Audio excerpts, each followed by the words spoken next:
एक मिनिट बस.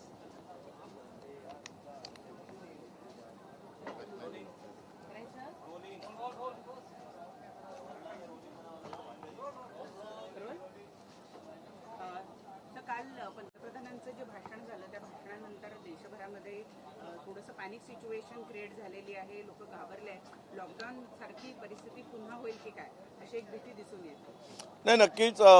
बघा, खरं तर हा प्रॉब्लेम गेल्या 10 दिवसापूर्वीपासून सुरू झालेला. पण सरकार का लफाछपी करत होतं मला काही कळत नाही. ते सांगत होतं काही प्रॉब्लेम नाही, काही पॅनिक होण्याची गरज नाही, जनतेने यामध्ये बिनधास्त राहावं, आमच्याकडे सगळं आवश्यक असलेला पुरवठा वगैरे आहे. हे कशासाठी पुशारकी मारत बसले होते? राज्य सरकारही मारत होतं आणि दिल्लीचे काही मंत्री मारत होते. आज वस्तुस्थिती ही आहे की बघा, डिझेलचा तर प्रॉब्लेम होतोय. एक गाडी, आता माझा पण पेट्रोल पंप आहे, 15 दिवसातून एक लोड मिळते आम्हाला, एक लोड, दुसरा लोड मिळत नाही. आणि ही वस्तुस्थिती आहे की आता LPG गॅसचा तर प्रॉब्लेम इतका मोठा झालेला आहे. आणि यामध्ये आता आमच्या काय चुका झाल्यात, हे पॅनिक होण्यामागं आमच्या चुका कुठल्या झाल्यात याच्यावर आता विचारमंथन होण्याची गरज आहे.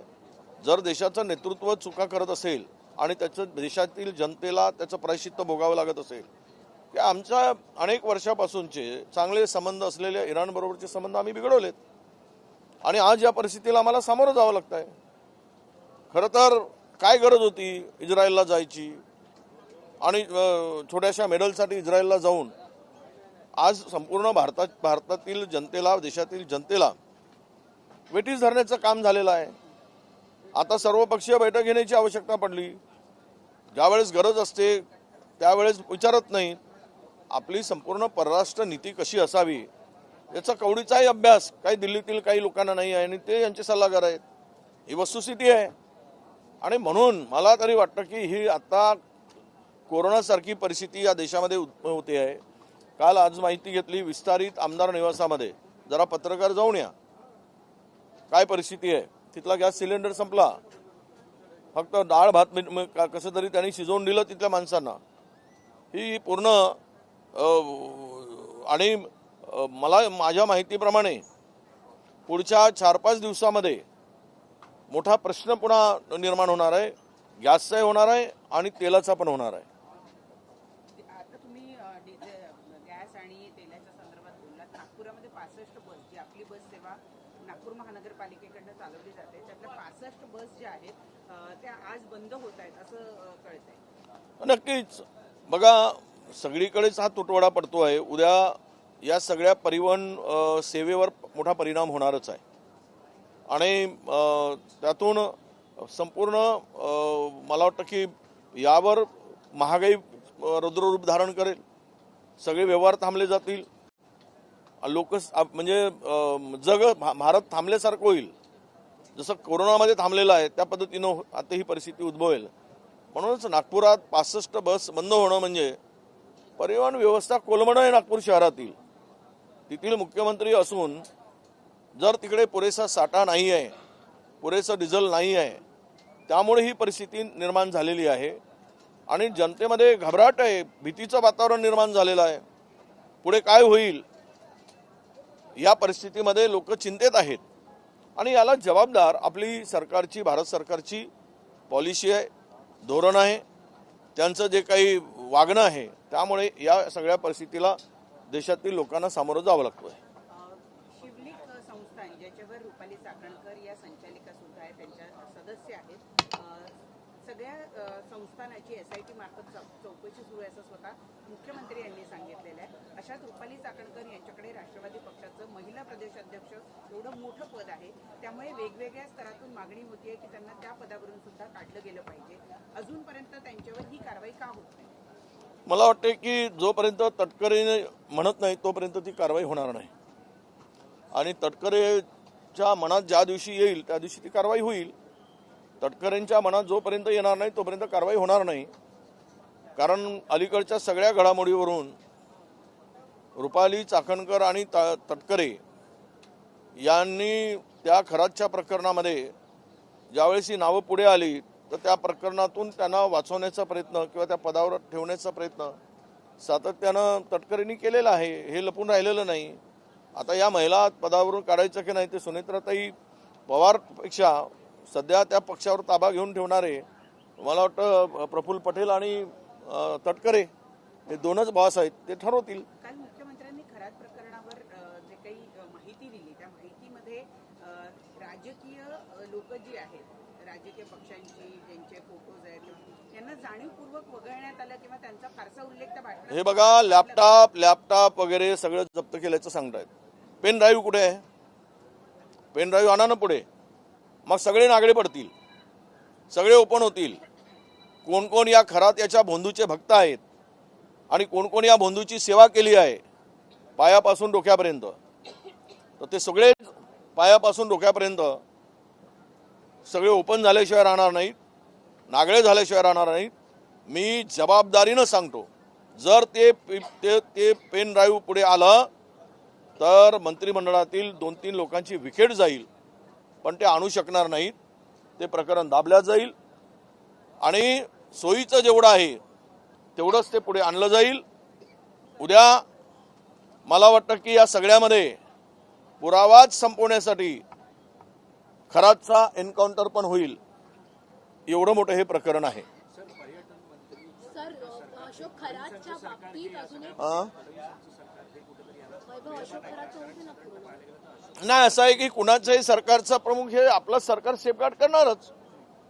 आता मंत्रिमंडळातील पक्षातील दुसऱ्या पक्षातले राहू की तिसऱ्या पक्षातले राहू, सत्तेमध्ये सहभागी असलेल्या लोकांना वाचवणं हे मुख्यमंत्री करणारच. त्यात काही नवं आहे असं मला वाटत नाही.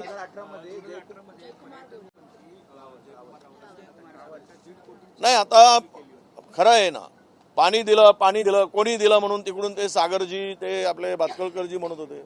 आता मंदिराला त्या खराच्या ट्रस्टला दान कुणी दिलं तर जयकुमार गोरेजींनी त्यांच्या खात्यानी, आपले रावल, गोरेजी नाही, रावल यांच्या पर्यटन विभागाने ती मदत केल्याची माहितीच आहे. आता 1,87,00,000 रुपयाची आणि बांधकामासाठी दिलेत. तर हे सगळं पाहिल्यानंतर सरकार अर्ध सांगतं आणि अर्ध लपवतं. ज्या गोष्टी सोयीच्या आहेत त्या पुढे आणायच्या आणि ज्या गोष्टी गैरसोयीच्या आहेत त्या दाबून ठेवायच्या. हे संपूर्ण प्रकरणामध्ये राजकीय नेते असतील किंवा IPS किंवा पोलीस असतील किंवा IAS असतील, IPS असतील, हे वरिष्ठ जे काही अधिकारी आहेत याच्यामध्ये यांनी अनेकांनी हात धुवून घेतलेले आहेत. हात धुवून घेतलेत, आपलं उखळ पांढरं करून घेतलंय, काही लोकांनी त्या खरात करून लुटूनही घेतलाय. हे सगळी चौकशी आता SITच्या माध्यमातून पारदर्शकपणे पुढे येईल यावर आमचा अजिबात विश्वास नाही.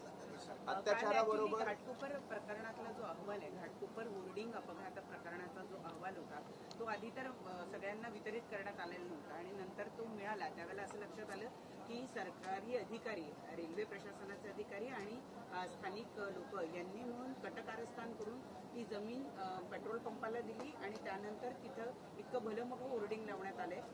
कटकारस्थान करण्यात आलंय म्हणजे जास्ती लोकांचा सहभाग आहे असं म्हटलेलं आहे. जी कारवाई होते ती पुरेशी आहे असं वाटतं? नाही, कारवाई इंटेन्शनली केली गेली. त्यावेळेस एखाद्या अधिकाऱ्याचा बळी घ्यायचा आणि तोही त्या आयडिओलॉजीच्या विरुद्ध असलेल्या अधिकाऱ्याचा बळी घ्यायचा, हे प्लॅनिंग करून त्यावेळेस झालेली कारवाई होती. त्यावेळेस सुद्धा आम्ही हीच भूमिका मांडलेली आहे. पण आज सत्य उघड होते, हे या गटामध्ये अनेक जण आहेत, पण सरकारने त्यावेळेस ते लपवलं. आता अहवालातून पुढे आल्यानंतर सुद्धा या अहवालाच्या नुसार त्याच्या खोलवर जाऊन कोण कोण त्यामध्ये सहभागी आहेत, कारण इतक्या लोकांचा जीव गेल्यानंतर तिथे कारवाई होण्याची अपेक्षा आहे. पण ते करतील की नाही, सोयीचं काम होईल तेवढंच चाललेलं आहे राज्यात. त्यामुळे मी त्यावर आज बोलण्यापेक्षा मी ते सगळं बघतो आणि मग सरकारला पत्र लिहितो आणि कोण कोण दोषी आहे त्याच्यावर कारवाई करायसाठी आम्ही विनंती करू सरकारला. युद्ध के बीच हिंदी में युद्ध के बीच जो है प्रधानमंत्री ने आज ऑल पार्टी मीटिंग बुलाई है. प्रधानमंत्री पहले ही सदन में कह चुके हैं कि कोविड जैसी स्थिति से निपटने के लिए तैयार रहे. तो अब यही नहीं बताना चाहिए कि थाली बजाओ और ताली बजाओ, ये नहीं बताना चाहिए, नहीं तो फिर मुश्किल हो जाएगा. इससे कोई ये समस्या का हल होने वाला नहीं है. समस्या का हल करना है तो आज जो परिस्थिति है सबको लेकर परेशानी जो बड़ी है देश के सामने, और किस लिए ये परिस्थिति सामने आई, क्यों हमारे ईरान के साथ में जो संबंध थे, जो रिलेशन थे हमारे, एक अच्छा व्यवहार चल रहा था, इसको हमने क्यों तोड़ा? वो इजराइल के चक्कर में, क्या पैगासस के चक्कर में तोड़ा है? यही सब बातें सामने आती है। तो हमें अब सरकार की जो परराष्ट्र नीति होती है, फॉरेन पॉलिसी होती है, उसमें सरकार गलती कर रही है, इसका भुगतना महाराष्ट्र अपने देश की जनता को पड़ रहा है। अब इससे कैसे संवरना? छुपा क्यों रखे थे? सब बोल रहे थे, पहले महाराष्ट्र की सरकार भी बोल रही थी, केंद्र की सरकार भी बोल रही थी कि कोई पैनिक होने की जरूरत नहीं है, हमारे पास में सफिशिएंट स्टॉक है, वो एलपीजी गैस हो या ऑयल की परिस्थिति हो। आज जो परिस्थिति आई है ये वार के बाद, इसके लिए जिम्मेदार तो सरकार है ना। ये परिस्थिति क्यों आई, हमारे रिलेशन क्यों खराब हुए? अब ये बोलते हैं कि कल प्राइम मिनिस्टर ने ईरान से बात की, ऐसी बातें चल रही थी। ईरान ने साफ मना किया, हमारे से कोई बात नहीं हुई। तो देश के जनता को गुमराह क्यों करते हो आप? अब यह परिस्थिति में आज के इसको कैसे हैंडल करना है? आप सब ऑल पार्टी मीटिंग में इसके बारे में चर्चा की है, चर्चा हो जाएगी। पर एक तो बात यह है कि परिस्थिति देश के सामने गंभीर है और बहुत सारे जगह में अगर ट्रांसपोर्टिंग पूरा का पूरा बंद हो जाता है, घरेलू गैस नहीं मिलती है, तो जनता रास्ते पर उतर आएगी और उसको सरकार को जवाब उसका देना पड़ेगा। ऑल पार्टी मीटिंग में जो है राहुल गांधी नहीं जा रहे हैं। अब सरकार ये कह रही है कि विरोध तो कर रहे हैं, लेकिन जब चर्चा के लिए बुलाते हैं तो राहुल गांधी नहीं आ रहे हैं उसमें। नहीं, राहुल गांधी जी कोई काम के वजह से व्यस्त होंगे। प्रियंका जी गए, उसमें जा रहे हैं, बाकी भी लोग जा रहे हैं, ऐसा नहीं है कि नहीं जा रहे हैं। कांग्रेस पार्टी उसमें ऑल पार्टी मीटिंग में शामिल हो रही है। अशोक खरात पर सरकार की मेहरबानी थी, 1.5 करोड़ रुपए के आसपास दान दिया गया। अब मेहरबानी तो बहुत सारों की थी। जो पेन ड्राइव सामने आएगा वो छुपा के रखा है, वो लैपटॉप मोबाइल ढूंढते हैं, पेन ड्राइव लाओ। जो पेन ड्राइव में बहुत 110-120 लोगों के उसमें पूरा इन्वॉल्वमेंट का फोटोग्राफी उनके पास में वीडियो है, वो अगर सामने आए तो मुझे लगता है कि मंत्रिमंडल के 2-4 विकेट तो आराम से गिरेगी। आपने एक सनसनीखेज दावा किया है, ये कह रहे हैं कि एनकाउंटर भी कल को हो सकता है अशोक खरात। 100%, क्योंकि कोई भी ये बड़े बड़े लोग जब शामिल होते हैं तो मूलतः उसके सबूती मिटा देने का काम हमेशा हुआ है। बहुत सारे ऐसे प्रकरण हुए, तो डर तो है वो सबूत, हाँ बिल्कुल है, और उसको किसी भी तरह से निपटा देंगे और सबूत मिटा देंगे। हो गया, खरात गायब। दूसरा ये है कि कर्नाटक में 0 FIR दर्ज हुई है सईदादा फवाद एनकेश मामले में। उस 0 FIR को यहाँ पर बारामती में शिफ्ट करने का लेटर तो वहाँ के डीजीपी ने यहाँ पे उसी से जुड़ा हुआ आप क्या कहेंगे? अंतिम दिन है, आज तक भी इस समय तक भी अजित पवार देखो, डेप्यूटी सीएम का फ्लाइट क्रैश होता है, बड़े नेता है, एक पार्टी के प्रमुख नेता है, और उसके बारे में सिंपल एक FIR भी नहीं दाखिल होता है, नहीं करती सरकार, डरती है। क्यों है डरती?